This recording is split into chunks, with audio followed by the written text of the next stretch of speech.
Good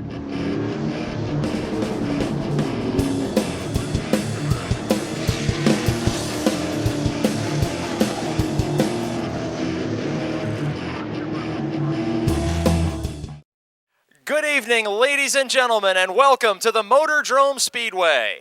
Tonight, Commonwealth Contracting of Boswell, Pennsylvania presents the NASCAR Whelen All-American Series and the first ever visit of the ARCA Truck Series to the Motordrome Speedway. At this time, as always at 7:25 p.m., we ask that each and every one of you please rise up from your seats and gentlemen remove your caps for our opening ceremonies. If you are moving around the Speedway grounds, we ask that you please pause with us momentarily as Mr. Ray Kaiser of the New Stanton United Methodist Church will deliver tonight's invocation, and the national anthem will be performed this evening by Haley Brunson, Krista Brunson, Kendra Brunson, Marissa Hill, and Holly Hill. At this time, Mr. Kaiser. Thank you, Mike. Dear Lord, we thank you for the many privileges that we receive daily from you, Lord God. A free country, fun times, great weather. We're truly blessed, Lord God. I pray, Lord, you would watch over us tonight. Help us to have fun in your presence, Lord. I lift up the fighting men and women that are out there in Afghanistan and Iraq and elsewhere, Lord, helping to protect our freedom. I pray, Lord, for them. Bless and protect them, and bless and protect all of us tonight. In Jesus' name, amen. Please remain standing for the singing of our national anthem. Oh, say, can you see by the dawn's early light what so proudly we hailed at the twilight's glass gleaming, whose broad stripes and bright stars through the perilous fight o'er the ramparts we watched were so gallantly streaming, and the rocket's red glare, the bombs bursting in air, gave proof through the night that our flag was still there. Oh, say does that star-spangled banner yet wave o'er the land of the free and the home of the brave? Will Ashton, a recent feature winner. Green flag is out, and we have officially started Commonwealth Contracting Night at the Races. The four-cylinder super compacts kick it off for us with Andy Zatola in the lead over rookie Mike George. Sean Rich, the veteran of that group, although still a young driver, in car 46 challenging for second spot. Mary Catherine Shimko is in fourth in the 44. Mary Catherine with numerous years of driving experience, but just now in her mid-teens.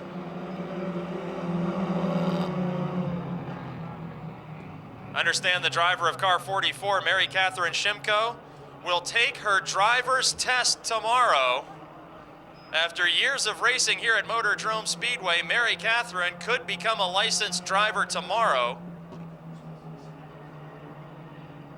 How would you like to be the instructor that fails Mary Catherine, a winning race car driver? Andy Zatola in car 8, stretching out a lead now over Sean Rich in 46, Ben Stahl in 37, Mike George in car number 39. And now Shimko looking to make a pass on the outside.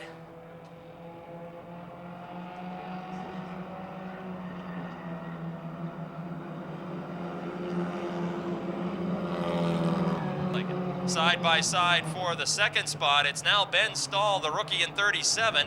That's a Dodge Shadow challenging to the outside of a Pontiac Grand Am. And Stahl will take the lead while Andy Zatola's Cavalier remains out in front. Once again, these four-cylinder street cars are the entry level of the NASCAR Whelen All-American Series.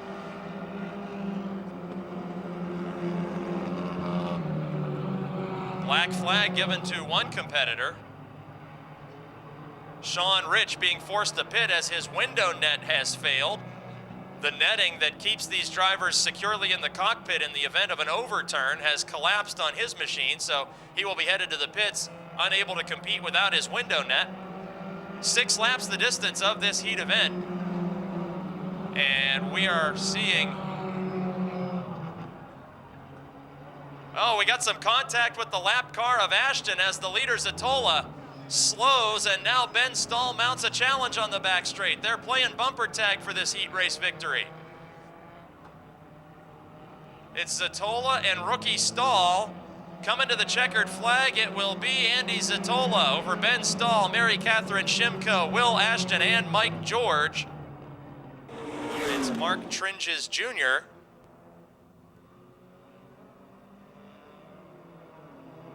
Green flag is out. Hey, we've got 4 cars on the track, and they're about 4 wide headed into turn number 1. Troy Knight in car 71 out there as well. Look at this, 3 wide for the lead, splitting the rookie Komarinsky. 33 car may not be put back together after that crash last week. Now June Mihalik drifts way up the banking, and here comes Mark Tringes Jr.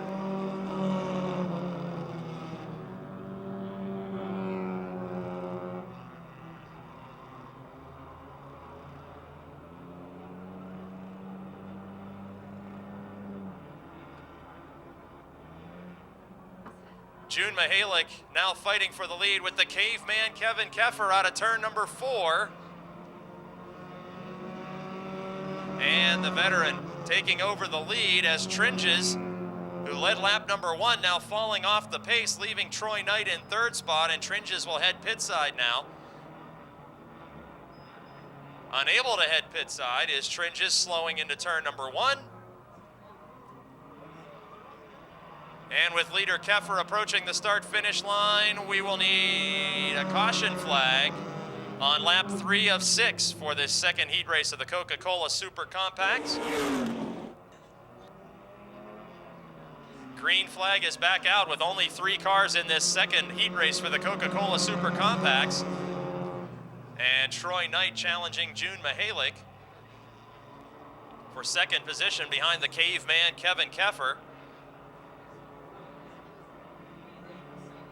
3 cars will battle it out for this heat win. Then we have 1 more heat for the Coca-Cola Super Compacts. 2 laps to go, the signal given by chief starter Denny Carson, with Koffler leading Knight and Mihalik.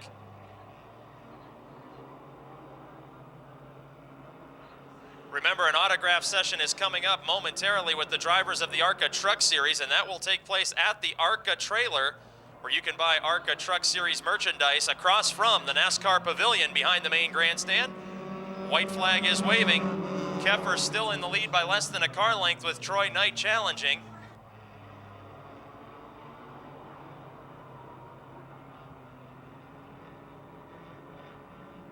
Side by side, Koffler and Knight for the lead.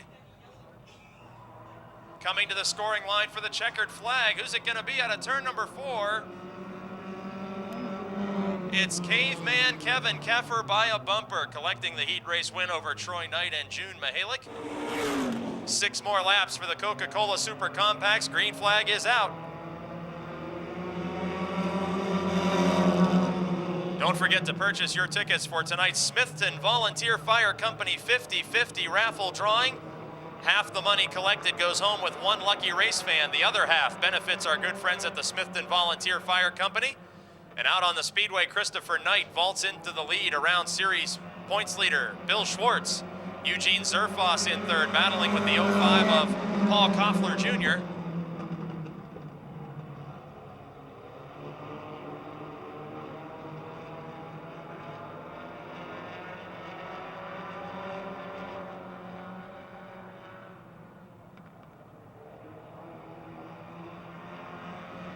Christopher Knight, the current leader, over Bill Schwartz and Eugene Zerfoss, the hillbilly.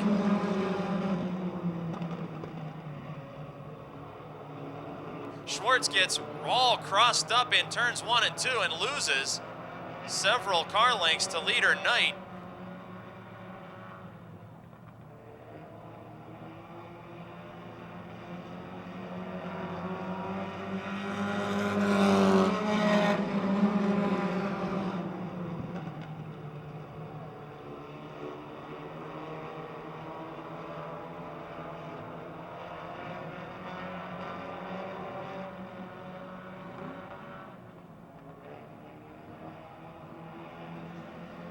On lap 3 of 6, Christopher Knight continues to lead Bill Schwartz, Eugene Zerfoss, Paul Koffler, and Steven Scheltman. How equal are the cars in this division? The driver in last place on the speedway right now has nearly won 2 separate feature events this season, including last Friday when he lost by less than a car length. So the driver who's nearly taken 2 checkered flags is currently last with the white flag waving. That's how equal these competitors are from Friday night to Friday night in the Coca-Cola Super Compacts.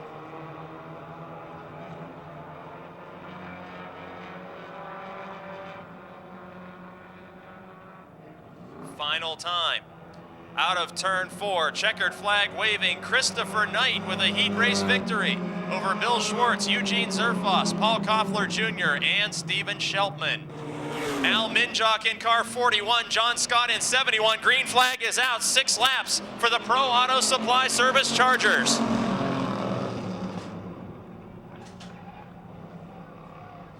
Early race leader is Kristen Ettling in car number 8. Second spot, the 13 of Denny Keller, then the 14 of Zane Farrell. The 3 leading winners in this division are 1, 2, and 3 in this heat race. Al Minjock making a pass for 4th around the 12 of Roger Bryan. But the heavy hitters in this one, there's one other 3-time winner. He'll be out in the next heat. But Ettling in car 8, Keller in car 13, and Farrell in 14. 3 of the top dogs in the Charger division. Ettling gets high out of turn 4 but maintains the lead.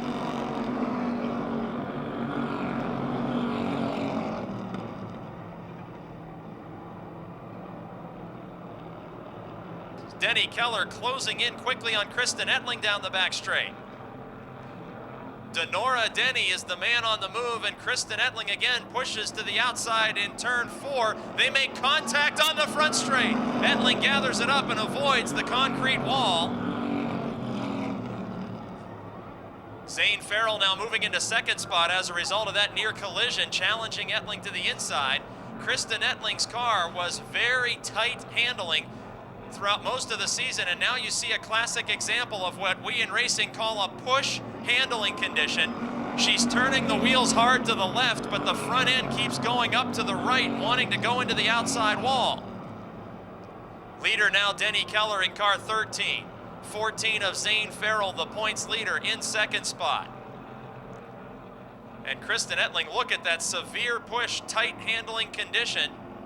As the white flag is waving, the driver who has won more heat races than any other in the Pro Auto Supply Service Chargers, looking to extend that number here tonight as Denny Keller is out in front of the field.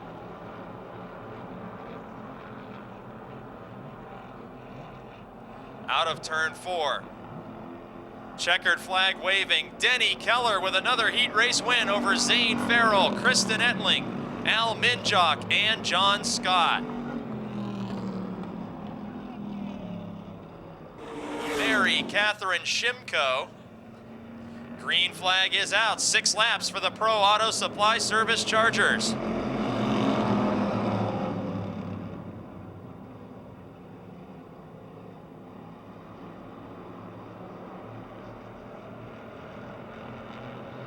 Early race leader is Mcconnell. Now getting shuffled backwards is the 3-time feature winner Ron Eifert in car 61. Spadacine in 43 and Goring in 00 remain in front of last Friday's winner. Eifert in car 61, he's a 3-time winner, tied for the lead in wins in this division this season. He is another driver that began his career in the 4-cylinder Super Compacts before moving up the NASCAR ladder here to the Chargers, and he goes side by side with Spadacine's 43 car.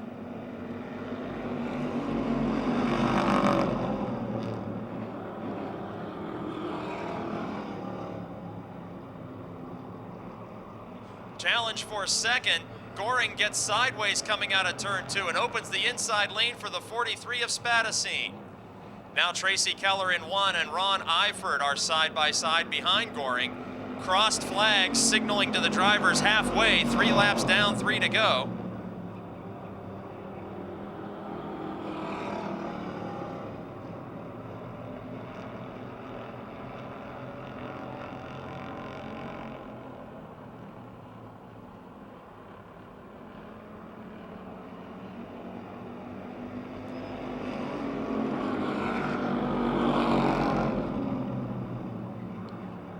Ed Mcconnell, the race leader from Evans City, got his career first feature win in 2010. Now the battle for third is the 61 of Iford to the inside of former champion Tracy Keller. The one of Keller was severely damaged about a month ago and returned to action last week. Final time around as the white flag signals to these drivers that they will be headed pit side to prepare for their feature. After the checkered flag waves, and it's a huge lead for the Evans City, Pennsylvania driver.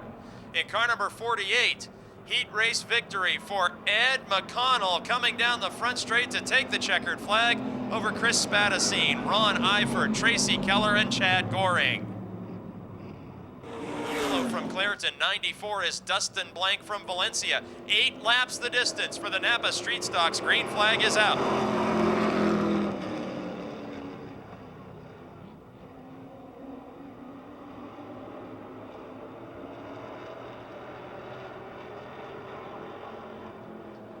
Matt Sever side by side with Andrew Kostelnik. Both drivers have been to victory lane this season. Sever, the rookie, taking over the point position now officially on lap 1. The race leader in car 83 was last year's champion in the 4-cylinder Super Compacts. He jumped up over the Charger division right to the Napa Street Stocks, where he's won 2 feature events as a rookie. Side by side for third, Aaron Minjock dirt tracks that car to the inside of the 3 of Teddy Gibala. Gibala from Coulter, Pennsylvania, the division's leading winner in car 3. Minjock in the 34 has 1 victory this season, and he falls back to 4th ahead of Dustin Blank.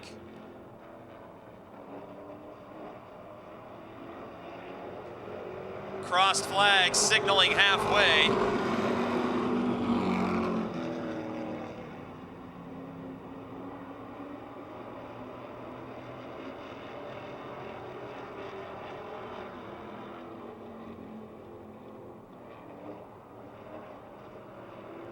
Matt Sever opens up his lead over Andrew Kostelnik.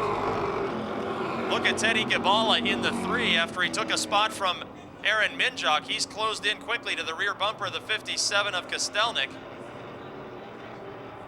Gibala, the 3-time winner in car 3. Kostelnik with 1 win in 57. Race leader Sever has 2 wins.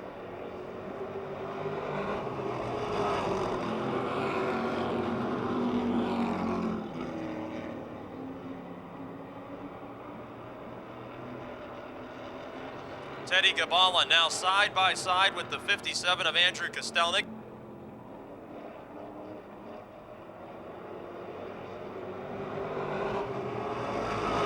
Best battle on the speedway with 2 laps to go is that for second spot, with Teddy Gibala wrestling the position away from Andrew Kostelnik. These drivers in contention for the championship, and keep in mind, heat races do award track points toward the Motordrome titles. White flag signals final lap to race leader Matt Sever.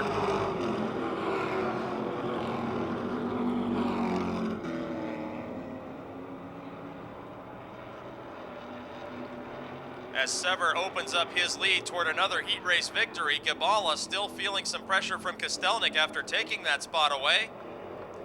West Newton's Matt Sever grabs the heat race win over Teddy Gibala, Andrew Kostelnik, Aaron Minjock, and Dustin Blank.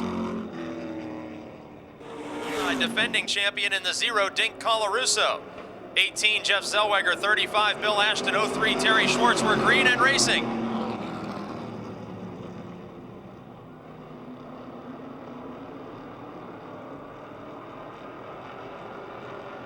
Points leader Scott Aiello rifles himself into second spot behind former champion Sean Phillips as Tom Knight is drifting backwards. Dink Colarusso gets around him.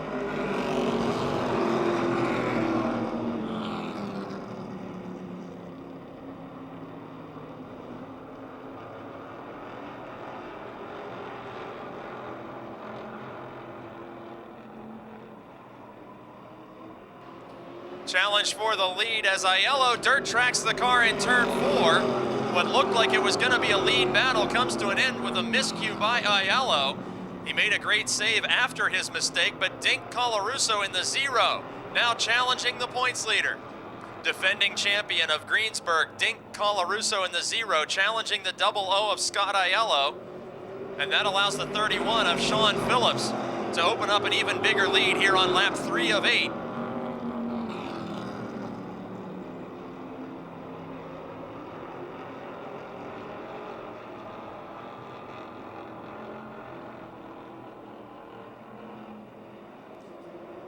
.31 of Phillips sees the crossed flags indicating halfway. Very interesting story, the race leader, Sean Phillips from Jefferson, Pennsylvania. On opening night, Phillips had an engine fire that sidelined him for more than 2 months. Since returning to competition, he has 2 wins and a second place finish. And now the former champion leads another former champion. It's Sean Phillips over Dink Colarusso. Scott Aiello, with 1 victory on the season, rides third as the points leader. Colarusso has 1 win, Phillips now with 2 feature wins. And the signal of 2 laps to go, this time at the scoring line.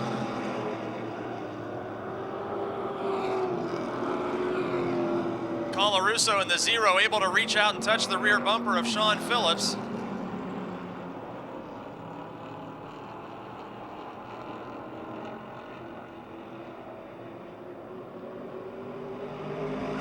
At the wave of the white flag, Dink Colarusso is challenging for the lead. Very close racing in turns 1 and 2. Phillips, the race leader, not in contention for the championship. Colarusso looking for a second straight title. Out of turn 4, Colarusso slides the car a little. It will be Sean Phillips taking the win over Dink Colarusso, Scott Aiello, Tom Knight Sr., and Jeff Zellweger.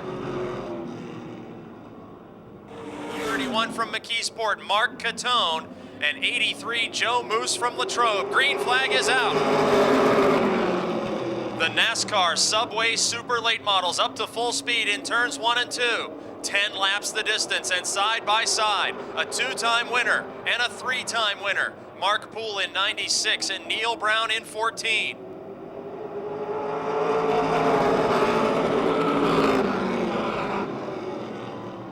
Out in front by himself now as Bobby Henry in car 11 takes the 3rd spot from his longtime rival Rick Miller. 3-time track champion Miller back to 4th. 2007 track champion Bobby Henry to 3rd. Neil Brown in 2nd spot with his new ride. And leading the way, the driver who claimed the Subway Eat Fresh Challenge last week in car 96, Mark Poole. Poole, a graduate of Legacy Car Racing, leading former dirt track late model star Neil Brown and Bobby Henry.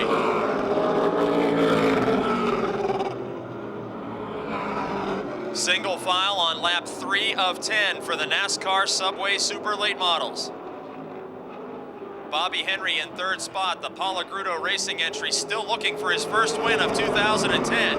He's got 115 victories in his career.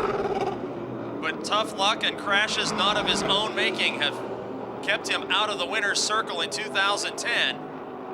Neil Brown in 2nd spot, 3-time winner. All of those wins coming behind the wheel of his own number 98 car. And now driving for Benz Motorsports, looking for a first checkered flag. At the midpoint of this event, Mark Poole is extending his lead in car 96. The Howard Concrete Pumping Donaldson Supply Chevrolet leading, picking up where he left off last Friday.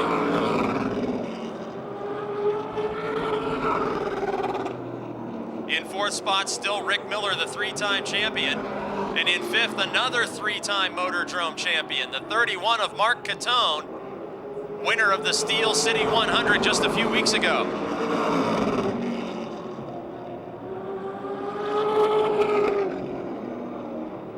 Catone closing on Miller on the back straight. Catone, the current points leader after winning his 3rd Motordrome championship a year ago. Also been a champion of the Jennerstown Speedway, and he is side by side with former Clearfield Speedway champion Rick Miller with 2 laps to go. In turn 2, Catone trying to complete the pass. Remember, points are on the line, and he is leading the championship standings in car 31. White flag signals final lap as Mark Poole has put some distance between himself and the Stans Transmissions Monarch Oil number 14 of Neil Brown and the Stone and Company.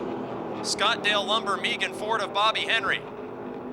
Out of turn 4, last Friday night's feature winner picks up another checkered flag. Mark Poole, the winner, over Neil Brown, Bobby Henry, Mark Catone, and Rick Miller.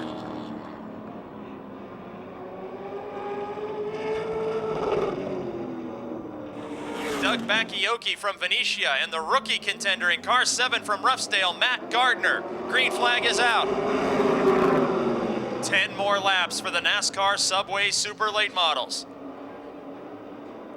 Steve Black in car number 1 having the best season of his career. Former truck division champion, and to his outside. Oh, we got a spin. Bailey, Bakioki, and Matt Gardner nearly involved as the caution flag will wave. Saw some contact there as Bakioki in the 50 may have gotten into the 17, and in fact you see the fender damage there on the right front. Venetia, Pennsylvania's Doug Bakioki in car 50, making his first start of the season and getting into the 17 of Chris Bailey Jr. And Bakioki as we're set to go green. 10 laps the distance for the NASCAR Subway Super Late Models.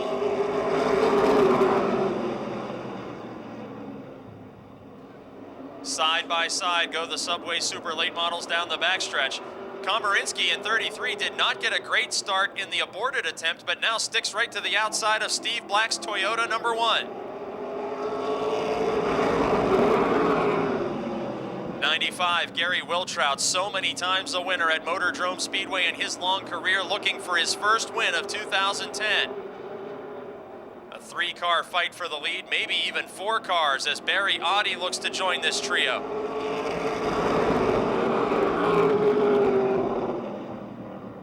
Working lap 2 of 10. Wiltrout slides into second position and now completes the pass by a full car length of Komarinsky on the back straight.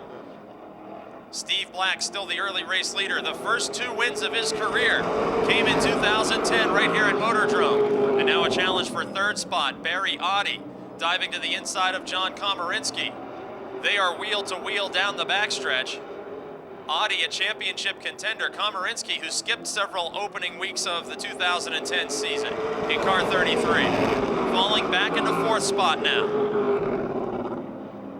Leader Steve Black about to feel some pressure from Gary Wiltrout. Wiltrout looks to the inside in the 95 car. Black, a former traveler with the MAARA series, and Wiltrout, a former Jennerstown champion at the midpoint of this event. Fighting for the lead now. Wiltrout season opening to the inside. The Stone and Company, Scottdale Lumber, Megan Ford of Palagrudo Motorsports looking to the inside of the Baker Performance Race Cars Toyota number 1 of Steve Black, and will take the lead on lap 6. Now Barry Audi is in 3rd and very close to these drivers. The Wheeler brothers, Stoystown Auto wrecking Chevrolet number 75 of Audi. 3 cars at the front of this field. Wiltrout took the lead, but unable to run and hide from Steve Black. 3 laps to go. Komarinsky in 4th. The Marsula Electric Miller Lite 33 Chevrolet. And Chris Bailey Jr. has battled from the rear of the field up into the top 5.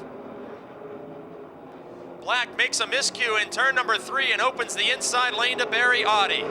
2 laps to go, and the 75 car is on the move. They nearly touch in turn 2 as Black, a 2-time winner on the season. Audi with 1 victory, fighting for 2nd spot in this heat race. This time around, the white flag will show the drivers 1 more lap. And after that spin, Chris Bailey Jr. not only in the top 5, but gaining ground on the 4th place car of John Komarinsky. Race leader Wiltrout a little bit slow getting into turn 3 that time. But out of turn 4, a heat race win for Somerset's Gary Wiltrout over Steve Black, Barry Audi, John Komarinsky, and Chris Bailey.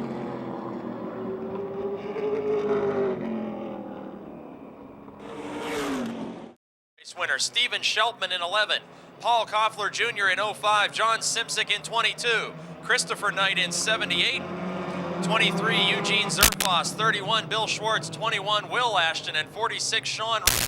As the green flag waves for the Coca-Cola Super Compacts, this 15-lap feature is about to go 4 cars wide on the back straight. 3 wide into turn 3. Up front, there's only 2 cars side by side. How dull is that?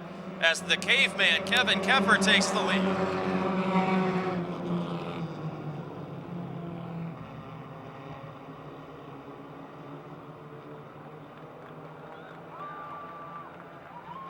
Lead battle develops. Paul Koffler Jr. in the 05, taking the spot away from heat race winner Kevin Koeffler. Now there's contact in the battle between Sheltman and Mihalik.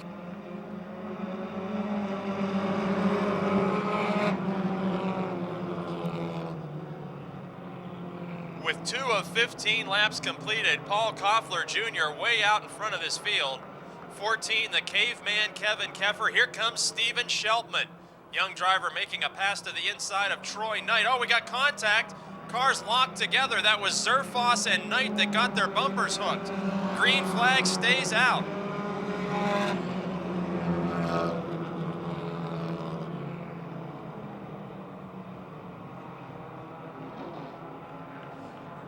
Kevin Koeffler in the 14 car now loses the second position to Steven Sheltman. Sheltman has had a roller coaster of 2010, as that young driver from Pittsburgh has nearly been to victory lane twice. Last week losing by a car length on the final lap, still in the quest for his first career feature victory. He's now second, but has about half a straightaway to make up between himself and the 05 of multiple feature winner Paul Koffler Jr. Koffler of West Leisenring, Pennsylvania. He's won an enduro and a couple of features. Koffler won an event for Cody Quarrick Racing and has won in this car that is fielded from his family shop of 3 race cars.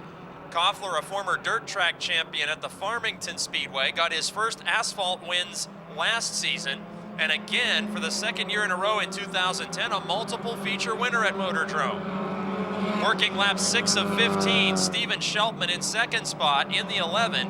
He's put some distance now between himself and third place Kevin Koeffler, but has a tremendous gap to make up if he's going to challenge yet again this week for that first career win.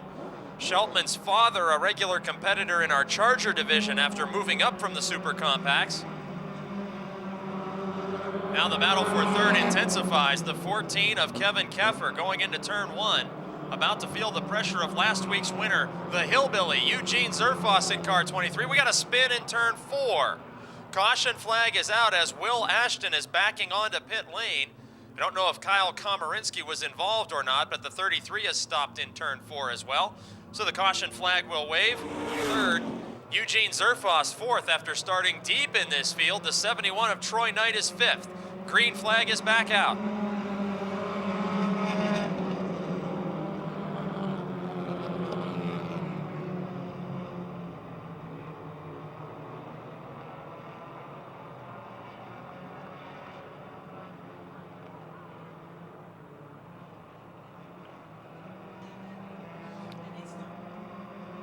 Challenge for third, Zerfoss, just as he was doing before the caution flag waved.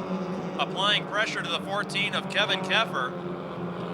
31 of Bill Schwartz now in this battle. He's the points leader in this division. Got 2 wins early in 2010. The youngster from McKeesport now into 4th spot around Koeffler.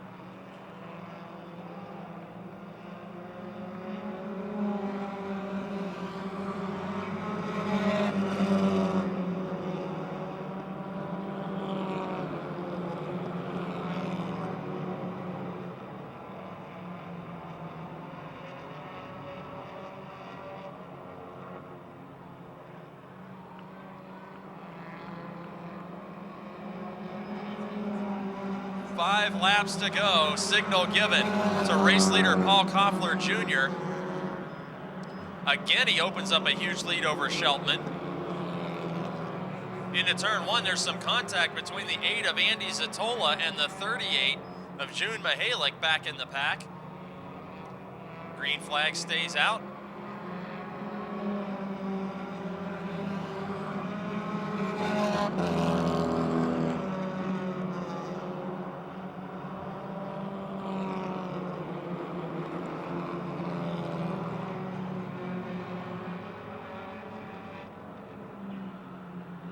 Out of turn 4 comes the race leader, Paul Koffler Jr. And there are only 3 laps to go as he continues to build his lead interval over young Steven Sheltman. Sheltman's second last week could be second again tonight, as last week's winner Zerfoss has climbed to 3rd after starting at the back. Points leader Bill Schwartz in 4th. Christopher Knight in 5th. 2 lap to go signal given to the field.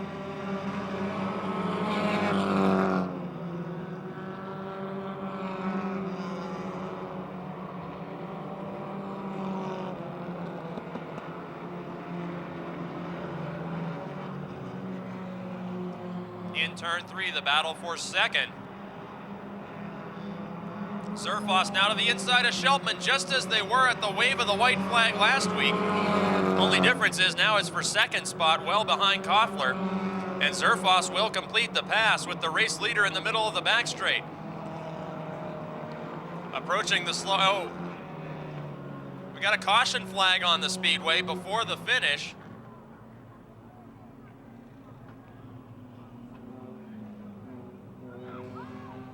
The 38 of June Mihalik depositing parts all around the racing surface, so caution flag will be displayed to clean that up, and that means a green-white checkered finish.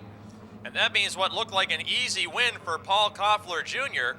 may be getting a little tougher as Steven Sheltman will restart right on his back bumper.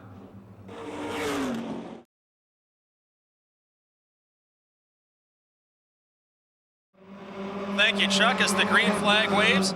2 laps to settle this Coca-Cola Super Compact feature. And as Chuck Rush mentioned, the drivers you see battling to the finish right now will have an opportunity to earn a $5,000 paycheck here on August 14th, as they'll go 100 laps for that big money. And now Zerfoss gets into the 78 a night with the white flag waving. Bill Schwartz has climbed into 3rd spot. And there's been some contact as the feature should have been over at lap 15. We're going to go an extra lap because of that caution flag. Koffler Jr. still building up a huge lead over young Sheltman. And for the 3rd time this season, taking a checkered flag from West Leisenring, Pennsylvania, Paul Koffler Jr. over Steven Sheltman, Bill Schwartz, Christopher Knight, and Eugene Zerfoss.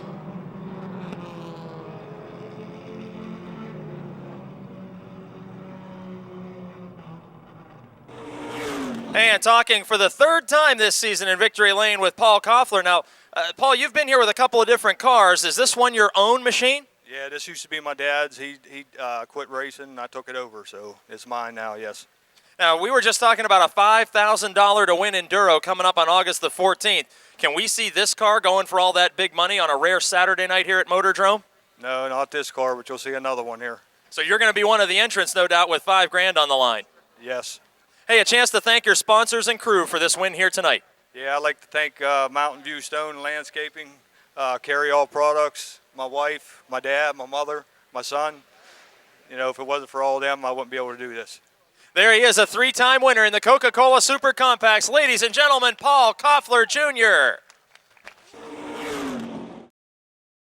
As we get set to go green flag racing, 15 laps for the Pro Auto Supply Service Chargers. Green flag is out.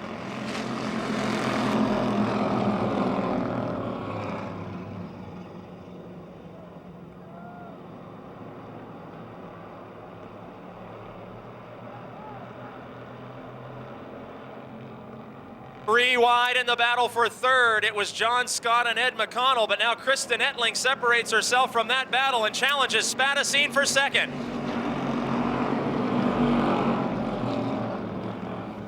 Al Minjock, the race leader in car 41, looking for a career 1st win. Spadasine and Ettling behind him have both been to victory lane, and that Chevrolet Malibu has some fast Monte Carlos to hold off. The Minjock Racing Team, the Motordrome Ride and Drive car, now the middle of 3 wide for the lead.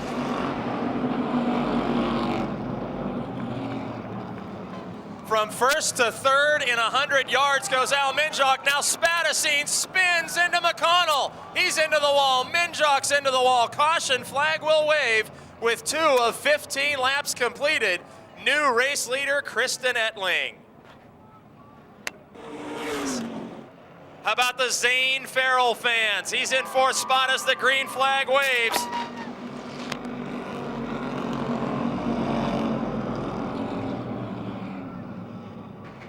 Leader Kristen Ettling instantly gets an 8-car length advantage over Al Minjock. Now Denny Keller, the leading heat race winner of the season, diving into 2nd spot in car 13. Points leader Zane Farrell is right there with him. They are bumper to bumper underneath the veteran.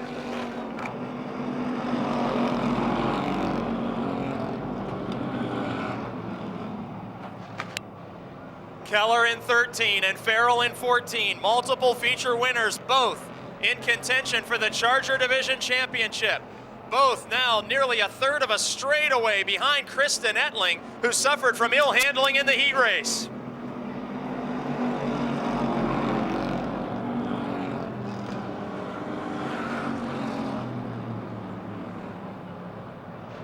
On the back straight, a challenge for fourth position. Last week's winner, Ron Eifert III in car 61. Pulling up to the rear bumper of early race leader Al Minjock to fight for fourth spot. They're side by side out of turn 4.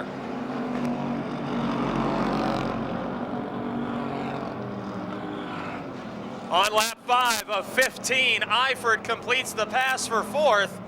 Single file through the top 5 as Kristen Ettling is running away with this heat race after such serious handling problems in the heat race. That car's been sorted out, and we could see the first 4-time winner in the Chargers.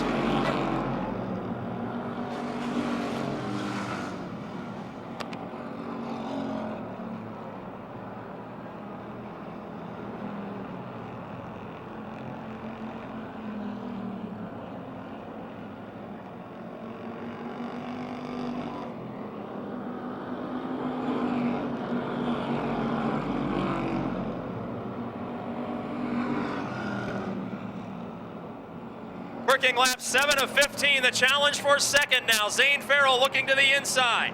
The points leader challenging Denny Keller, and they are racing very close in turn 3. Nearly touching out of 4 down the front straight. At the scoring line, officially, Zane Farrell by a fender takes over the race lead on lap 8. He's still got a long way to go to catch leader Kristen Ettling. A caution flag could drastically change the complexion of this event.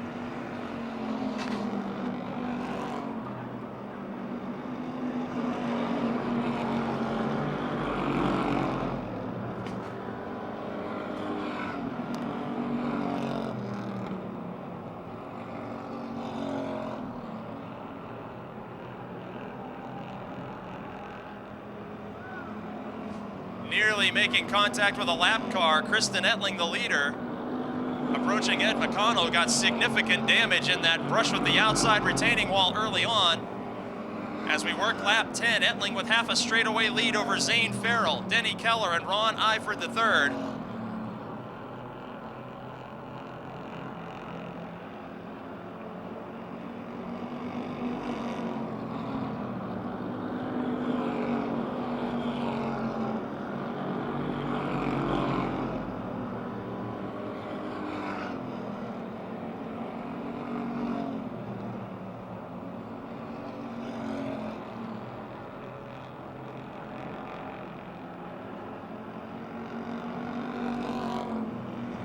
Ettling on lap 12 with almost a full straightaway lead in spite of the brush with Ed McConnell's lap car. Then it's Zane Farrell, Denny Keller, Ron Eifert, and the 41 of Al Minjock, the early race leader, about to be challenged by the 1 of Tracy Keller for 5th spot. That battle heads into turn 3. Keller, the former division champion, who just made repairs to that Monte Carlo after significant damage several weeks ago. That battle's going to be 3 wide as a result of putting a lap on Mary Catherine Shimko in turn 1. Out of turn 4, the white flag is waving. And we could be seeing the first 4-time feature winner in the Pro Auto Supply Service Chargers as Ron Eifert has to gather the car up coming down the front straight after a miscue in turn 4. The driver from Connellsville, Pennsylvania, the recent college graduate. A sophomore driver to the Motordrome Speedway after competing in dirt track 4 cylinders. Kristen Ettling takes a 4th win of the season in car 8, unchallenged by a huge margin over points leader Zane Farrell, Denny Keller, Ron Eifert III, and Al Minjock, hanging on for a top 5 finish.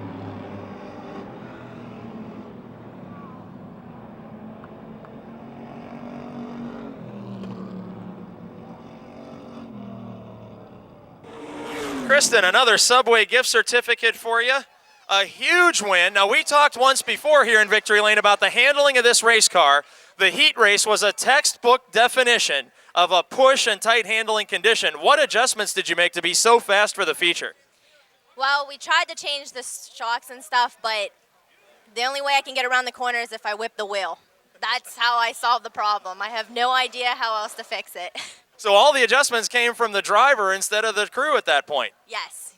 Basically, it's like driving dirt, whipping the wheel. And you've done some dirt track driving as well. I always mention to the fans that's where you got your start. I did mention also recent college graduate. Let's talk about that for just a moment if we could.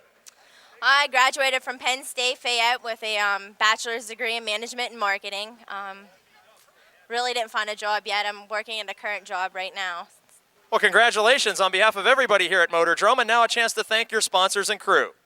I want to thank my dad. If it wasn't for him, I wouldn't be racing. Tim Ettling's Auto, Henry Motorsports, Dirt Henry, Westside Lube and Tire, New York, Platts, and just my fans for being here. I wanted to tell you guys, next week I'm not going to be here. I'm racing my dirt car. She's going back to dirt next week, but in Victory Lane at Motordrome for the 4th time in 2010, ladies and gentlemen, Kristen Ettling. 25 laps the distance. Green flag is out for the Napa Street Stocks.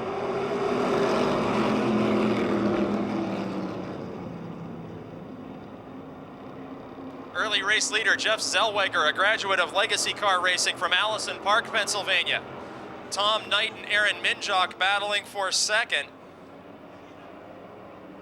Then it's Andrew Kostelnik. Oh, Dustin Blank gets the car all kinds of sideways out of turn number 4. Makes a great save, and we stay green on lap number 1. Now Aaron Minjock wants to be the point position driver. He's already got a win this season, and Minjock takes the Motordrome Ride and Drive program number 34 out to the race lead in the high groove of the Speedway. Zellweger falling back to second by about 2 car lengths. Tom Knight Sr. in third, then Andrew Kostelnik, Dink Colarusso, and Dustin Blank.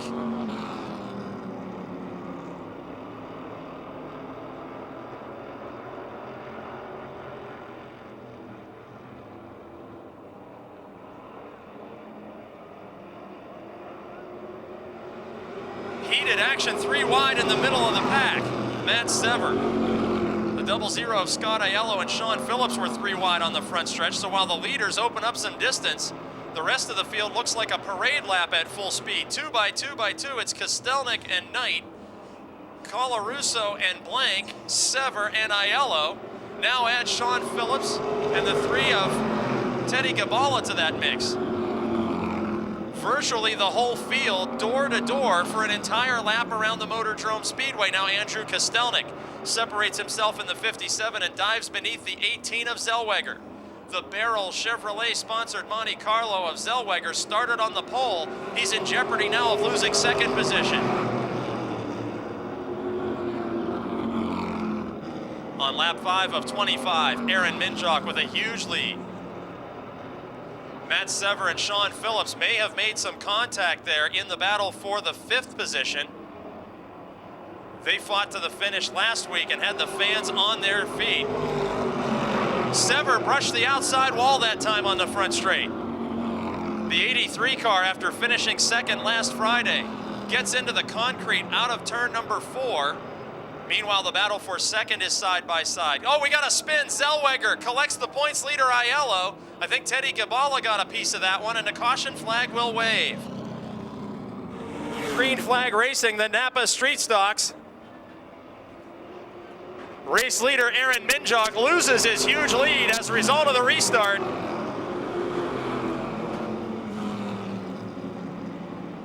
Andrew Kostelnik now in second spot, holding off Dink Colarusso in third. Those 2 drivers very close friends off the speedway, as one of their team cars, Tony Manganello, heads pit side.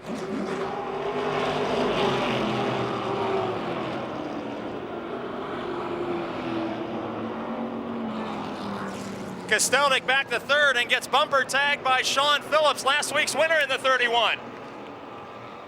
Here comes Matt Sever in the 83. He was a car length away from a 3rd victory last Friday.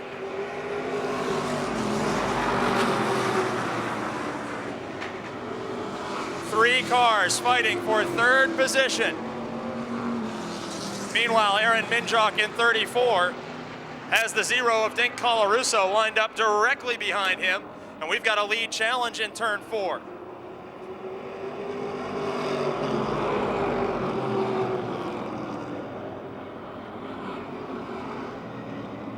Side by side, the defending champion in 0, Dink Colarusso, looking for his 2nd win of the season, looking for his 2nd win of his career, the 34 of Aaron Minjock. And it will be Colarusso officially on lap 10 taking over the point position. Sean Phillips up into 3rd spot. Matt Sever taking 4th from Andrew Kostelnik in spite of any damage he may have received when he hit the outside wall.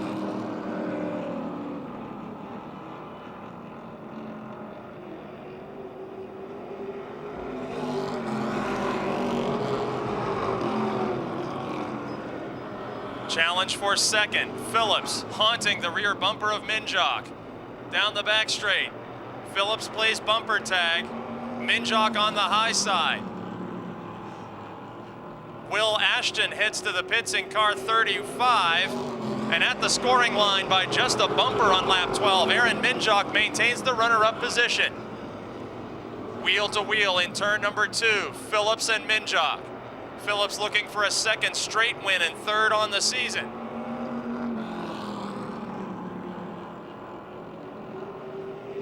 Phillips with 2 car lengths between himself now and Minjock at the scoring line on lap 13 of 25.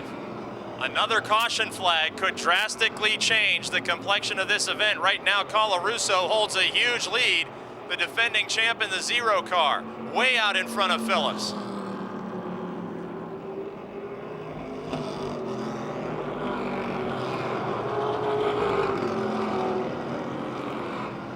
Greensburg, Pennsylvania veteran with a new ride for 2010 after his championship season of 2009. He's also a former Jennerstown champion. In 2nd spot, Sean Phillips, who earned a championship title a few years back.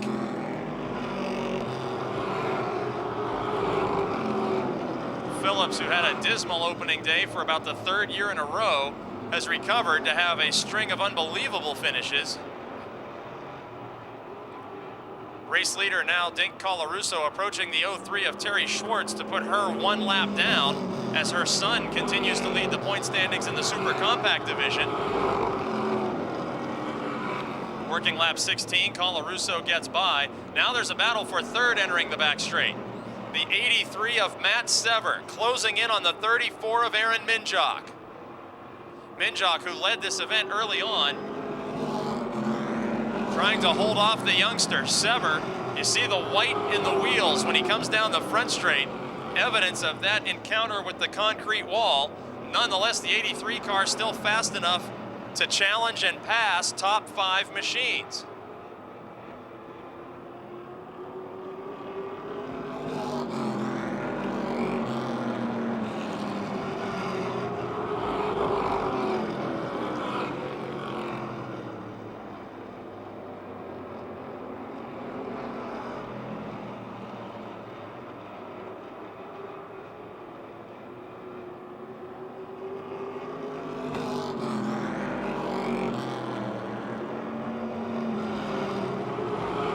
Next time around, there'll be 5 laps to go, and the Sever-Minjock battle settles down as they put a lap on Terry Schwartz. Behind them, it's Teddy Gibala with a damaged number 3 car, and Andrew Kostelnik in 57. Both have been to victory lane this season. That fight is for the 5th position. And now Sever to the inside of Minjock in turn 1. The youngster and the veteran. Last year's Super Compact champion in car 83, Matt Sever. And the several season Charger Division dominator, Aaron Minjock in 34. The only thing these drivers have in common is that they both got their career first Napa Street Stock win in 2010. And with 4 laps to go, they're wheel to wheel in the fight for 4th position. Sever on the inside and Minjock very comfortable on the outside groove of Motordrome Speedway. Sever in the EESI Martinelli's Chevrolet. and Minjok in the Minjok painting. Motordrome Ride and Drive Top Dog Motorsports, number 34. Both inside the top 5. Meanwhile, up front, with 2 laps to go, Sean Phillips has done a great job of slicing into the lead of Dink Colarusso, but it was just too much. Unless there is a caution flag, Phillips will not be able to challenge for his 3rd win of the season. And Colarusso looks now to be headed for his 2nd win as the white flag is waving. The Greensburg, Pennsylvania veteran, who abandoned his AK chassis championship ride from 2009 for this old Jennerstown car. This Pontiac Grand Prix has been consistent and won heat races, but after posting double-digit features a year ago, the 2nd win of 2010 for Dink Colarusso as he takes the checkered flag over Sean Phillips in 2nd. Coming home in 3rd, rookie Matt Sever. 4th, it's Aaron Minjok, and 5th, Teddy Gabala.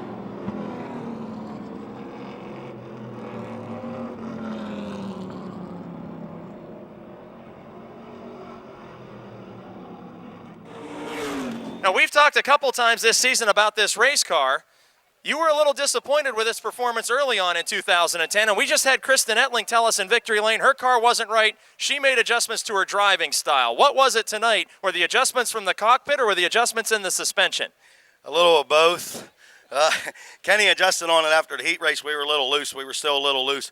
And he spots for me, so he keeps my head in it. He'll start telling me race the racetrack. He doesn't care how I get around there, just race the racetrack, and he'll give me lap times. And if you adjust your driving and the lap time gets quicker, even if you don't like driving it that way, the stopwatch doesn't lie.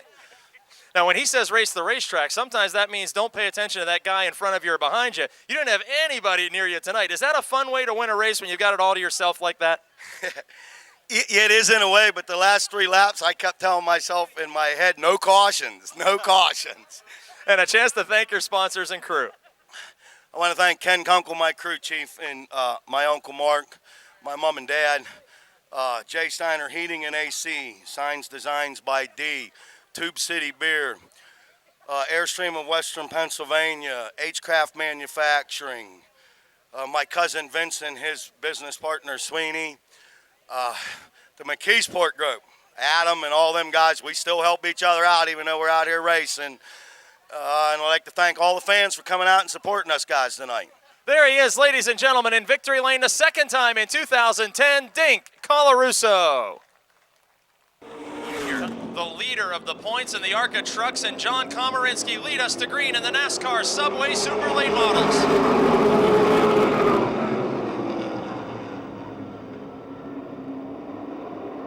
Through turns 1 and 2, Bailey with a fender lead over Komarinsky. Rick Miller, the 3-time champion, 3rd, beside Barry Audi, then Gary Wiltrout in 5th.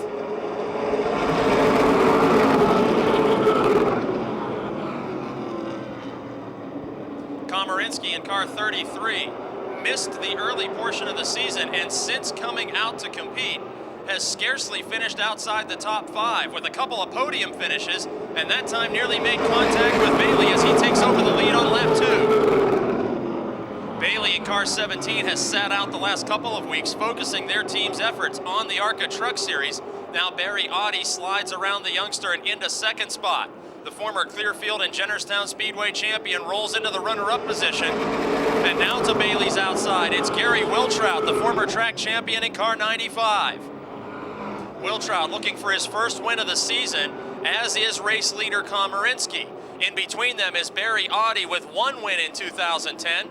Bailey back to 4th, looking for his first Motordrome win. And then the 14 car, the leading feature winner of 2008 and 2009. A 3-time winner in this ride for only the 2nd time. That is Neil Brown, and we've got a lead challenge.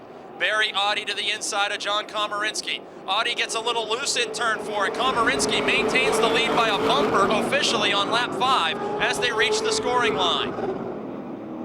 Komarinsky's only victory in the NASCAR Subway Super Late Models came at the beginning of the 2008 season. Now Barry Audi with 1 win last year and 1 this year. Side by side with them, 2 veteran campaigners glued together door to door, a full lap around Motordrome Speedway. Now Komarinsky returns to the point position by a car length and a half. It's Audi in 2nd. Wiltrout in third. Both Audi and Wiltrout, former Jennerstown Speedway champions. Wiltrout with a title here at Motordrome as well. Audi with a title at Clearfield. And now those two veterans are side by side as Audi has lost now 3 or 4 car lengths to race leader Komarinsky. In fourth, it's Bailey. In fifth, Neil Brown now in car 14. Then the battle for fifth. The Subway Challenge driver of the night, Mark Catone, inside of Steve Black. And the defending champion could be taking a position away here on lap 8. The current points leader is Catone in 31. He moves ahead of 2-time feature winner Black, and that clears the inside lane open for Bobby Henry. They nearly made contact in turn 3. Working lap 9 of 50, and John Komarinsky's advantage up front has dwindled. Barry Audi now tucked right underneath the spoiler of Komarinsky. They approach the lap car of Joe Moose, who's headed pit side. Barry Audi nearly used Moose as a pick on the race leader to take over the point position here on lap 10. It remains Komarinsky, Audi, and Wiltrout. They've got some distance now between themselves, and Bailey in fourth. Wiltrout to the high side. Shockingly winless this season is Gary Wiltrout. And Barry Audi on lap 11 looked to have the inside lane secured through turn 1, but it did not help him as Komarinsky maintains a lead of just over a car length. These 3 drivers now continue to build distance between themselves and Chris Bailey Jr. in fourth. Komarinsky holding on to the lead by only a fender at the scoring line. The 25-year veteran who began his career here on the dirt at Motordrome Speedway and went on to a Pro Stock Championship is wheel to wheel with Barry Audi. Audi and the Wheeler brothers, Stoystown Auto Wrecking 75 with his best run yet, takes over the lead by a fender on lap 13 at the scoring line. Komarinsky's Marsula Electric Miller Light number 33 car hangs tough in the high side. Somerset's Gary Wiltrout now switches from the top lane to the low lane in a hope to follow Barry Audi through if Audi can complete the pass for the lead. They were neck and neck at the scoring line at lap 14. 3 veteran drivers duking it out for the NASCAR Subway Super Late Model win. Battle develops back for 5th position as Mark Catone and Bobby Henry are going at it right off the rear bumper of Neil Brown. And that time it seemed like Wiltrout, who's now in second, was pushing leader Komarinsky across the start-finish line.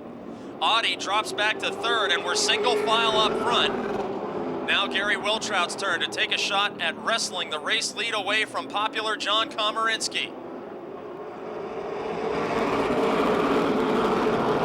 Wiltrout has not only been to victory lane many, many times in 50-lap feature events with the NASCAR Whelen Series, he's also won Crown Jewel 100-lap events here at Motordrome.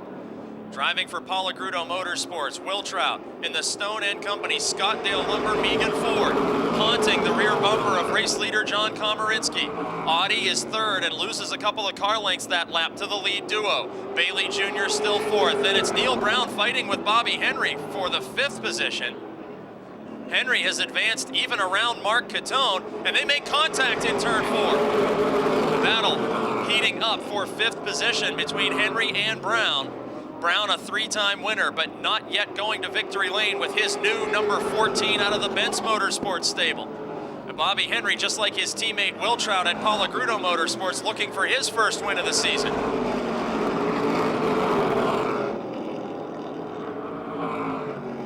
Only driver in the top 5 right now that has a win in 2010 at Motordrome is the 75 of Barry Audi. Now Henry looks to the inside of Brown again. They touched in turn 4 a couple laps ago.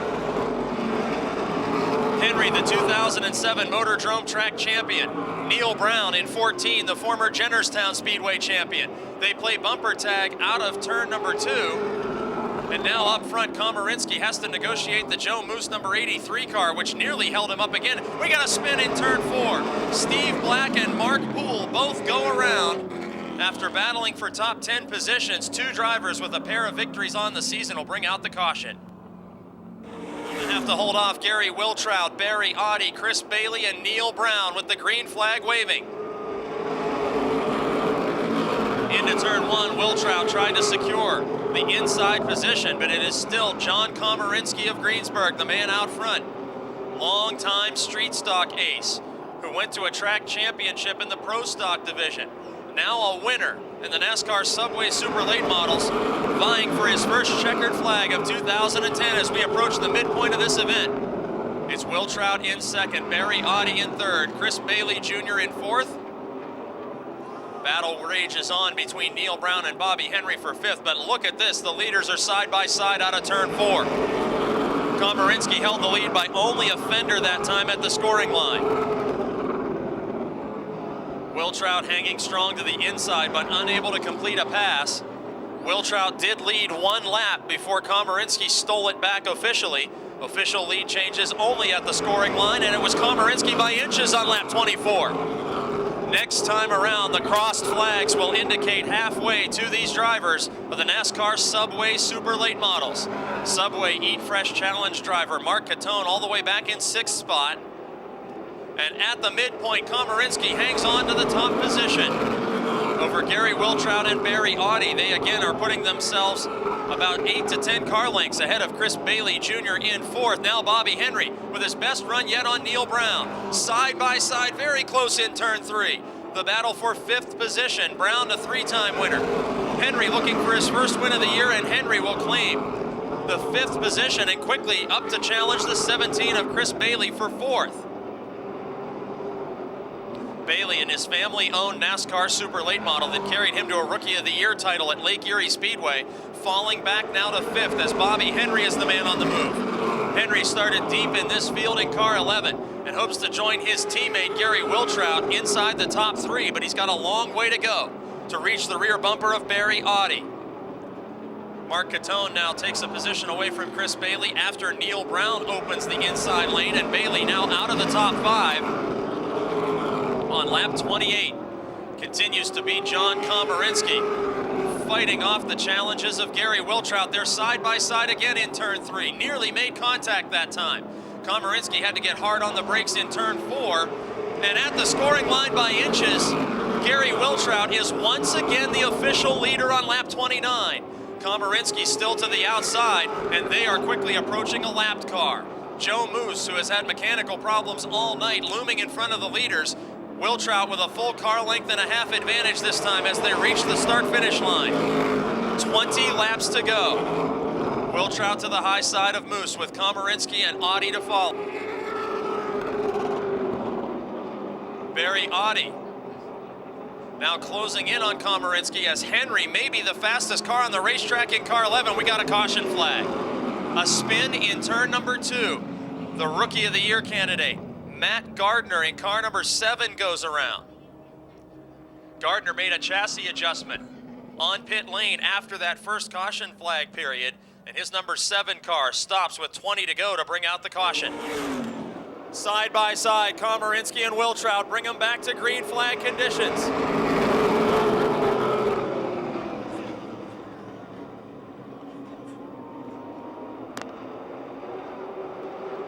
Wiltrout unable to pull away from Komarinsky initially, but Komarinsky in the high side separating the team cars from one another as Bobby Henry grabs a position from Barry Audi. And now the Palagrudo Motorsports drivers looking to be first and second as teammates. Henry to the inside of Komarinsky. And 1 and 2 are drivers looking for their first win of the season, both from the R&R Motorsports stable. Working lap 32 of 50, a pair of former Motordrome champions. The Richard and Joan Palagrudo-owned Fords up front. Komarinsky in 3rd, Barry Audi 4th. Here comes Mark Catone. After passing Neil Brown, Mark Catone looking to challenge Barry Audi. That'll be for the 4th position. The defending track champion and the Subway Eat Fresh Challenge driver of the night. And up front in turn 4, we've got a lead battle. The teammates about to go side by side. Henry had a good run out of turn 4 on Wiltrout. And now with the car length separating them, the Catone and Audi battle rages on in 4th. Catone to the inside, Audi to the outside, both championship contenders again in 2010. And Catone will take the spot. 15 laps to go. Top 3 drivers on the speedway. Yet to find victory lane in 2010. Gary Wiltrout and Bobby Henry. We have seen before these two teammates make contact battling for position.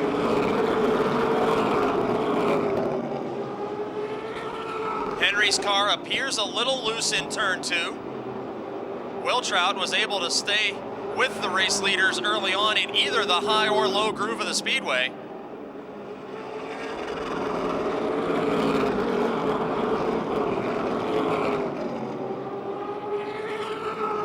Now a battle for third. Mark Catone closes in quickly on John Komarinsky.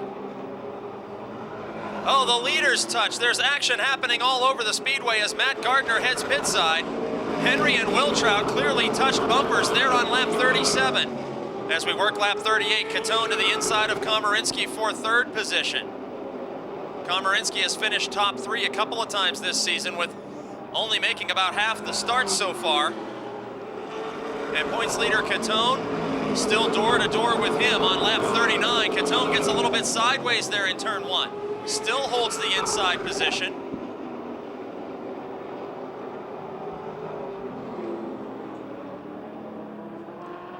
And Catone making his way under Komarinsky. He now by about an inch with 10 laps to go. Could be shown in 4th spot, but Joe Moose, the lap car, forces single file racing.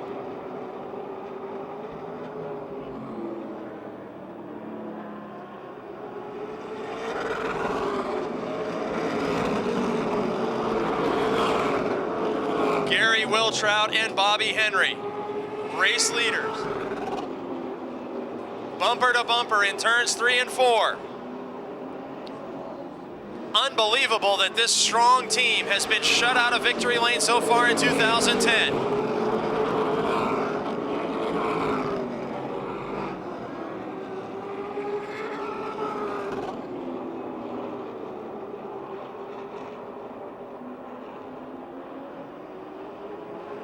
As Todd Price comes down pit lane, the lead battle intensifies. Turn 1, Henry looks to the inside. Wiltrout able to use the high or low side to his advantage and maintains that position, while Catone and Komarinsky are still side by side for what is now a distant 3rd spot to the Palagrudo Motorsports teammates.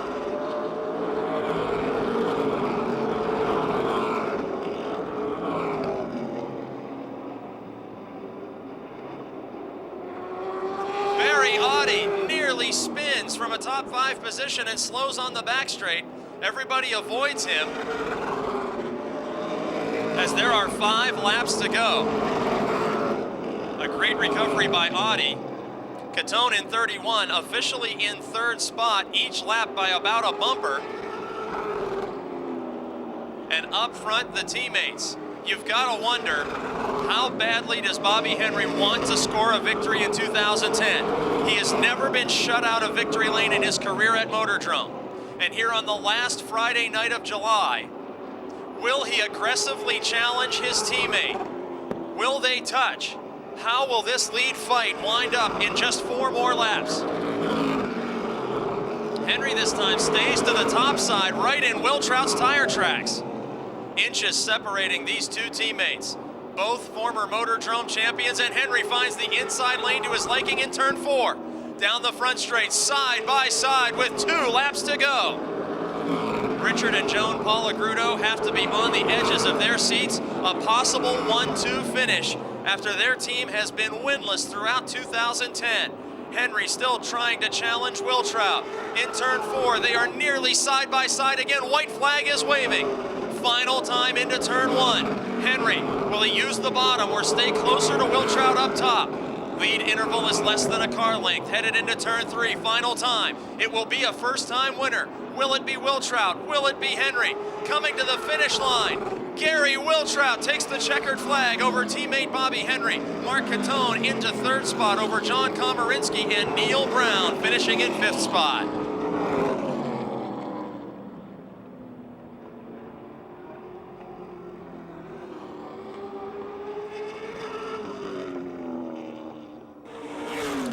Gary, has it ever been this long into the season that you have been winless in the NASCAR Subway Super Late Models? No, it hasn't been. We've had a good car. But it just seems like we keep getting tangled up in bad stuff, and we outdo ourselves or, whatever. But we've had a good car all year. When bad luck shows its ugly face to the same team so many times, do you start to get dejected? I mean, you've been a champion here. You've been a champion at Jennerstown. Is this the most you've had to persevere through a season? Yes, it is. I mean, it just when bad luck's on your side, it's hard to shake it off. With me and Bobby both. I mean, we both had good cars, and I don't know. Hopefully we're turning things around. The new tire has been a subject of conversation this season. Next week, a 100-lap Crown Jewel event that you've won before for Benz Motorsports. How do you think these tires are going to stand up over 100 laps, and will these cars have to be set up differently next week? Well, I honestly think you want to set your car up to be a little bit loose at the beginning of the race because it's going to tighten up as the rubber wears off. And, I mean, it seems like that's what happened to our car, so we'll see what happens. And now a chance to thank your sponsors and crew. Well, I tell you what, without my crew back here, them guys bust their butt, keep his car out here every week, especially what happened last week. He was at the garage every night till 9, 10 o'clock every night. And without the sponsors, there's no way we could be here. So definitely want to thank all the sponsors. There he is, ladies and gentlemen, the first time in victory lane in 2010, Gary Wiltrout. And now, ladies and gentlemen, the ARCA Truck Series in their debut at Motordrome Speedway. It's time for the most famous words in racing. Gentlemen, start your engines.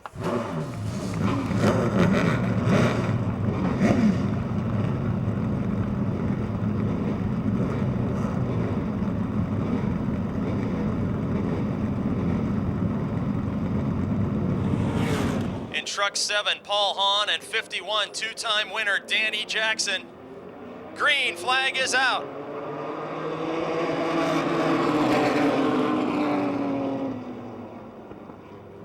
Into turns 1 and 2 for the first time ever at Motordrome Speedway. The 16 of Ash Hawkins, the Canfield, Ohio driver. From not too far away from the Pennsylvania border, he will lead lap number 1 in the history of the ARCA trucks at Motordrome. Into second spot, Kenny Kirsch Jr. Into third, it's Danny Jackson. Jackson in truck number 51, whose father was an ASA competitor who rose to fame on national television driving the orange Red Bank Transport 45. Now that sponsor and color on his son Danny Jackson's ARCA truck, and he is into third with Frank Wilson Jr. in fourth. Wilson, no stranger to many of the dirt track late model fans here at Motordrome, a long-time dirt racer in his home state of West Virginia. He is into fourth and passing former champion Paul Hahn. It's Chris Bailey Jr. in the 17 truck up to the 5th position. Current points leader is Bailey. He has an advantage of 75 points over Frank Wilson in the standings, and Paul Hahn is off the pace. The 7 truck, a many-time winner in the series and series champion, slowing on the back straight. Hopefully he can limp around to the pits to avoid a caution flag here on lap 4 of 50. Very slowly, and we will need a caution flag for Paul Hahn in truck number 7.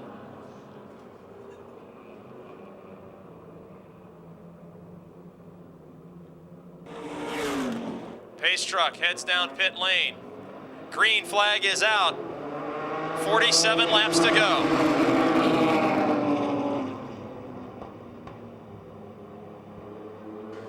Danny Jackson making an aggressive move to the inside, taking a spot away from the 52 of Kirsch and quickly challenging for the lead.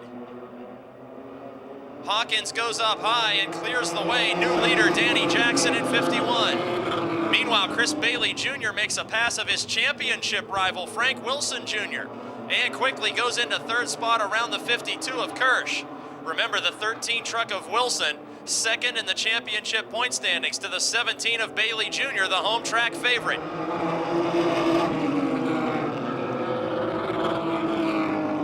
'16 of Ash Hawkins, the early race leader, has a rear view mirror full of Chris Bailey Jr. Bailey to the inside, down the back straight. Oh, they nearly touched. Bailey has to jump on the binders as Hawkins slammed the door to the inside lane abruptly. This battle for second spot allows Danny Jackson to use his own lane of the speedway, and he is opening up a huge margin here on lap 6 of 50. It's Ash Hawkins in second, Chris Bailey Jr. in third, Frank Wilson Jr. in fourth. Then front row starter Kenny Kirsch in 52, and the 22 of Tim Schaefer in 6th.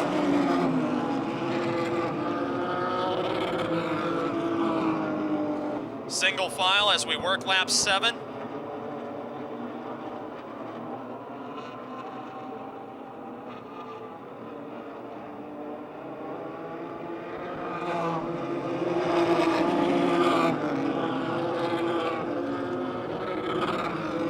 Bailey now switches to the outside lane and challenging for the second spot. Ash Hawkins, who led a lap or two at the start of this event from the front row in truck 16, about to be sent back to third position by the advancing Chris Bailey Jr. Bailey Jr. in the C.A. Bailey Excavating Chevrolet. Now moving into second spot. Frank Wilson in the 13 trying to make a bid for third position. He has to change lanes to the inside groove. A bonsai move in turn 4 by Frank Wilson after challenging on the high side of Hawkins. He switches to the low lane and grabs third spot.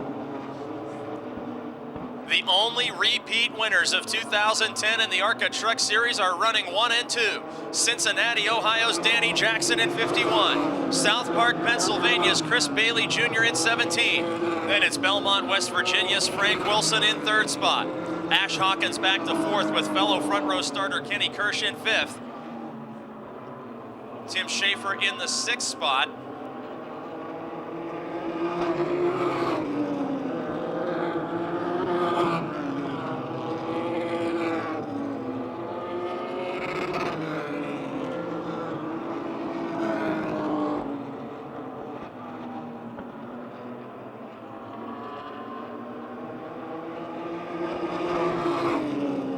Lap 13 of 50. And the lead interval built up by Danny Jackson is dwindling as Chris Bailey Jr. is advancing and Frank Wilson is advancing.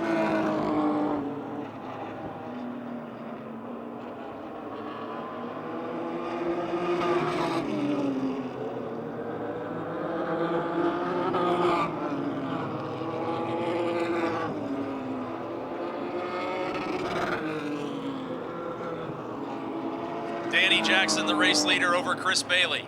Frank Wilson in third, and Wilson dirt tracks that truck coming out of turn 4.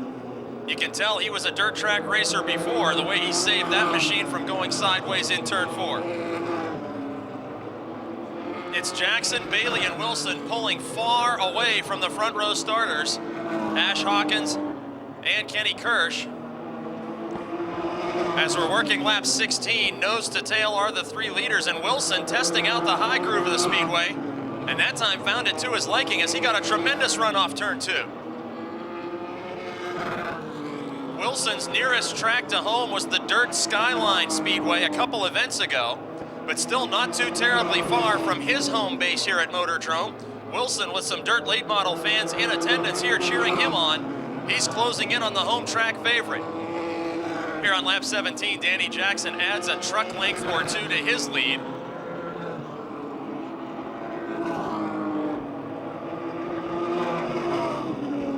Side by side, Wilson and Bailey in turn 1.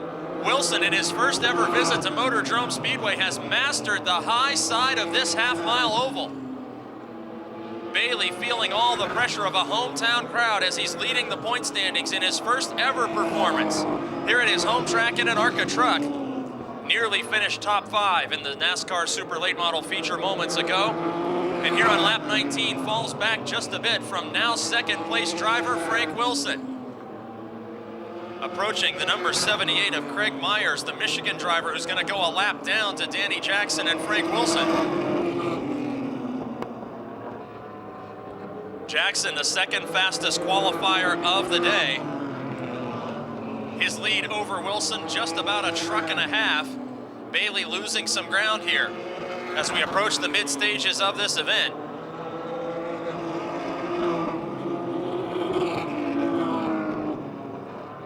Next truck to go a lap down will be the 46 of Paul Vanderhoff, another Michigan driver.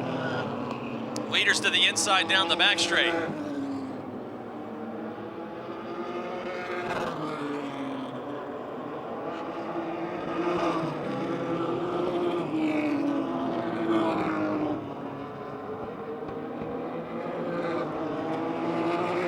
Wilson Jr. in the Drug Testing Centers of America, Perkins Supply Center. Truck number 13 reeling in. The Red Bank Transport, Lincoln's County Chevrolet, Heart Machine 51 of Danny Jackson.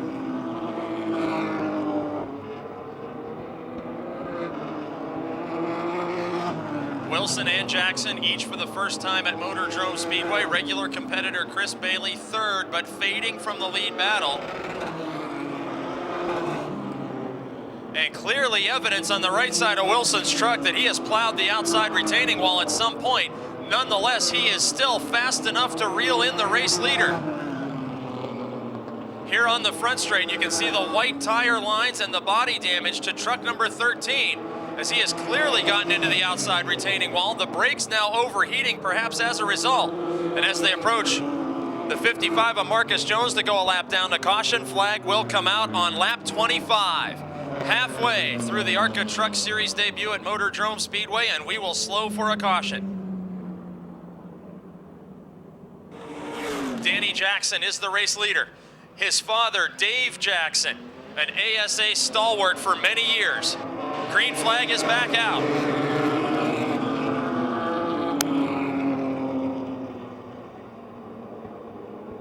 And we're going to wave the caution and try one more time for that restart. Stack them up and try one more time for an even restart out of turn 4. Leaders restarting side by side. Green flag is back out, 26 laps to go.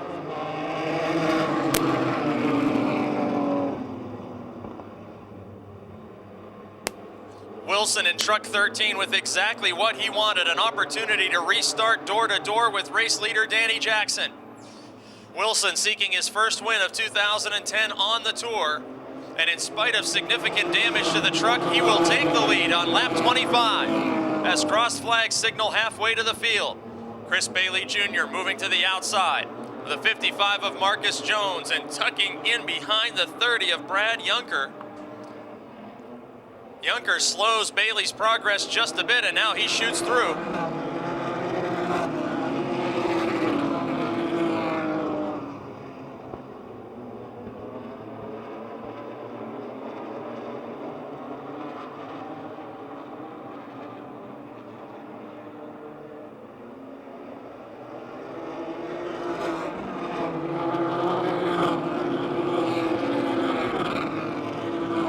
As Wilson took the lead just 2 laps ago, he has stretched it out in a big way, so we'll watch the 17 of Chris Bailey Jr. closing in on Tim Schaefer.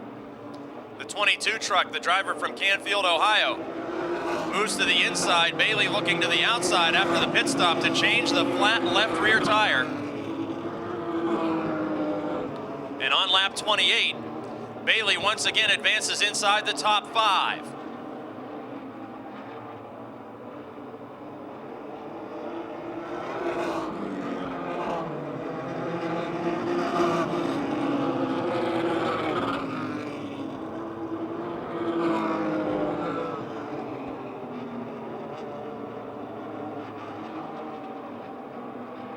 This time at the scoring line, 20 laps to go as Frank Wilson Jr. with a half straightaway lead over Danny Jackson on lap 30. In third spot, Ash Hawkins. And now in fourth, once again, Chris Bailey Jr. as he takes a position away from the 52 truck of Kenny Kirsch. Kirsch Jr. started on the front row. And while Kirsch falls back into 5th spot, Bailey distances himself quickly from the 52 truck. The series points leader in truck 17 battling through the adversity of a flat tire at his home track to return to the top 5, and he is closing on the 16 of pole starter Ash Hawkins. Hawkins, who was the 6th fastest qualifier tonight, started from the pole.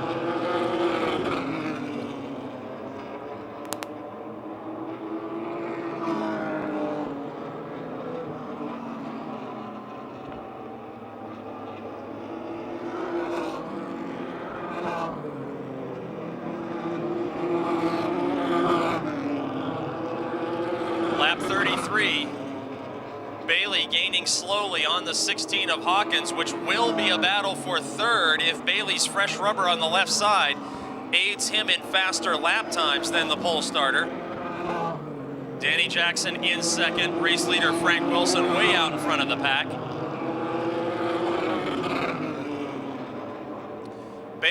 Bailey carving away only a couple of car lengths in his attempt to pursue the 16 of Ash Hawkins. Hawkins, the Canfield, Ohio driver.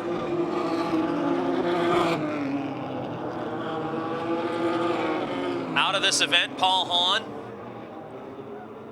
feature winner this season. And Bailey in turn 3 closes right up to the rear deck lid of Hawkins.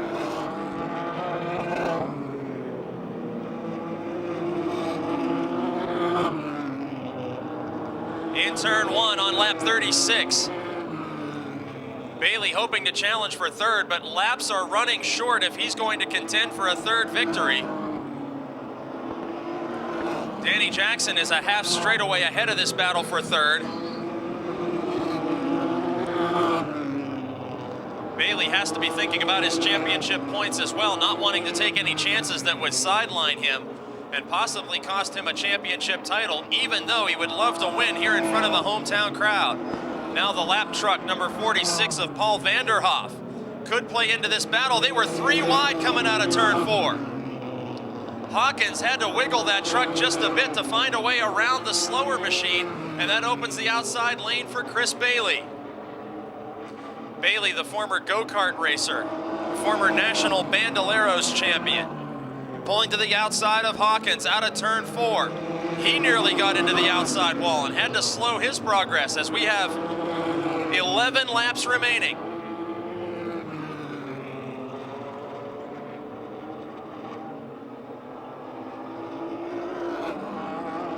10 laps to go for leader Frank Wilson as the battle for third, the best battle on the speedway, separated by only a car length and a half. With 10 laps to go, it's Chris Bailey in 17 and the 16 of Ash Hawkins.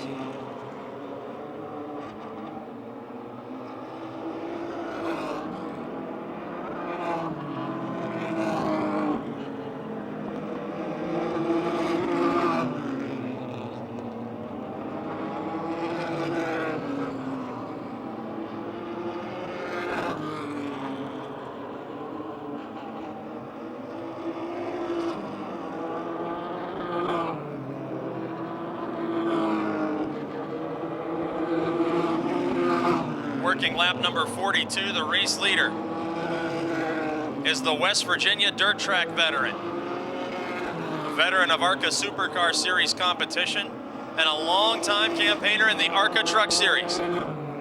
He encountered a problem at some point early on, the result of right side damage and glowing brake rotors, but still able to hold a comfortable margin over Danny Jackson, the Series 2-time winner, in second. Jackson may be closing just a bit, but he doesn't have nearly enough time to challenge for a win without a caution flag, as there are only 6 laps to go.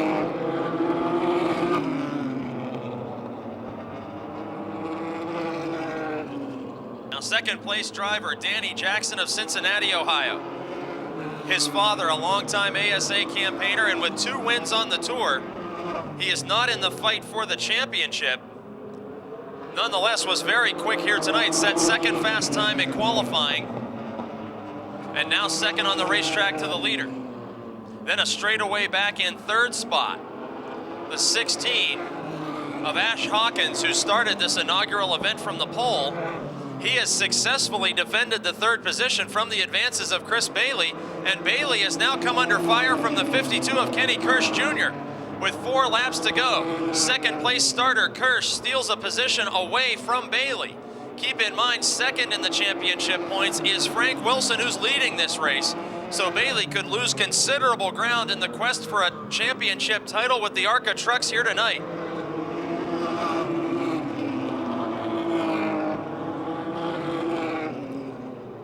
Kenny Kirsch in truck number 52. Another of the Ohio campaigners. Been racing for 3 years. He was the Rookie of the Year in 2008 with the ARCA Truck Series. Finished in the top 10 of the points in 2009. And he is solidly into the 4th spot as the white flag is waving. for the West Virginia dirt track ace turned ARCA standout. Very near to his hometown, and a first ever stop at the Motordrome Speedway for the ARCA Truck Series Tour, coming out of turn 4. In truck number 13, Frank Wilson Jr. will win the first ever appearance of the ARCA Trucks at Motordrome. Danny Jackson will finish in second spot. In third place, Ash Hawkins in the 16, in fourth Kenny Kirsch Jr. and home track favorite Chris Bailey Jr. will finish fifth.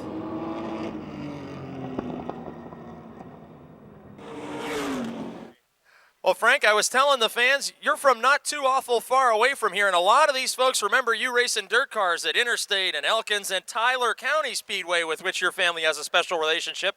Forget about tonight's race for a moment. Let's talk about your career, when you started racing, and some of your highlights on the dirt tracks. Well, I started 29 years ago, ran dirt for 20 years, was a track champion at Tyler County Speedway. I think we hold about 10 track records at numerous dirt tracks. Won a lot of races and had a lot of fun. The last few years we've been running the ARCA trucks. I ran the Craftsman trucks in the NASCAR series, and I've been running the ARCA cars at Daytona and Texas and Michigan this year. Now for your ARCA truck career, I know you've been to Victory Lane before with this series, but did you have any hometown fans here? Not too far down the road is your hometown. This is almost a home win for you. Yeah, I think a few people made the trek from West Virginia up here, and glad to see them. I had a few people wave at me in the crowd that I knew when we went to do the autograph session, but I'll tell you what, the people here should be really proud of this racetrack. It's a fantastic facility. It's probably one of the nicest places we go to. Glad to have came here, and I'd like to thank Stan Lesky for having us. Now this race tonight, I see some right side damage. I didn't see you get into the outside wall, but all the evidence is there. When did it happen, and what was it that occurred? I believe it was around lap 23 or 24. I came out of the turn. I was behind the 51, and I just couldn't quite make out the wall. I hit her pretty good lick. It actually hurt one of my teeth, but I was kind of afraid that the right rear tire wasn't going to hold up because it hit pretty hard in that concrete. Now in Victory Lane with this beautiful truck, how about a chance to thank all the sponsors that made this thing fast enough to blow away the field the second half of this event? Well, it's hard to remember all. I'd like to thank Drug Testing Centers of America. We're opening stores all over West Virginia and Kentucky. Hopefully soon we'll be in Pennsylvania. We do drug testing of all kinds. Lifeguard Medical, medical supply company throughout West Virginia. And all the people that helped me. Kenny Clevenger is my crew chief, and Gail, and Brandon here helps, and Bobby Noe back there, my relief driver. He's done a great job, and he's a spotter for me. And some of these guys have been with me for 20 years, and my Uncle Gary here. So just appreciate it's a family affair, and appreciate all the fans coming out. There he is, ladies and gentlemen, the Phantom, Frank Wilson Jr. in Victory Lane at Motordrome Speedway.